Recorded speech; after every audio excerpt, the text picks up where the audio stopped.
At-Takwir di ayat ke-26 saat Allah Subhanahu wa taala berfirman, "Fa aina tadhhabun?" Maka engkau itu sesungguhnya mau kemana? Ayat yang singkat tapi begitu padat dan sangat mendalam, memberikan satu kesan yang cukup menusuk ke dalam jiwa setiap manusia. Pertanyaan yang datang langsung dari pencipta kita, sesungguhnya engkau mau kemana? Allah sudah menjelaskan mengapa kita diciptakan. Allah sudah memberikan jalan kehidupan bagi kita dan menerangkan konsekuensi di balik pilihan-pilihan yang kita tetapkan untuk menempuh jalan-jalan yang dimaksudkan. Bila benar, resikonya seperti ini. Bila salah, konsekuensinya demikian. Maka, di antara sekian manusia yang telah mengetahui semua konsekuensi itu, terkadang masih mengedepankan bujukan-bujukan atau bahkan pengaruh-pengaruh nafsunya agar bergeser dari nilai-nilai kebaikan, bahkan nilai kemanusiaan yang telah Allah tetapkan.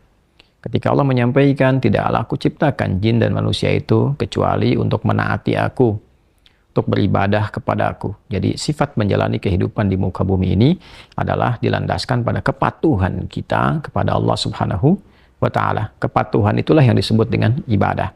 Patuh, tunduk, patuh, bahasa Arabnya itu disebut dengan Islam. Jadi Islam dalam pengertian etimologi secara bahasa artinya tunduk, patuh, taat. Orangnya disebut dengan Muslim. Jadi setiap manusia itu konsekuensinya memang mesti patuh, tunduk, dan taat kepada Sang Pencipta, yaitu Allah Subhanahu wa ta'ala. Karena itu ketika Allah menyampaikan di dalam firman-Nya, "Wa ma khalaqtul jinna wal insa illa liya'budun."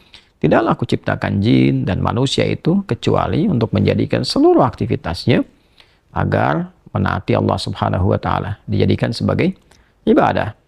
Jadi kita dari bangun tidur sampai tidur itu sejatinya adalah memetakan kurikulum untuk menaati Allah dalam bingkai ibadah. Dilatih dalam bentuk ritual. Ritual itu untuk mengaktifkan titik spiritual kita, titik roh kita.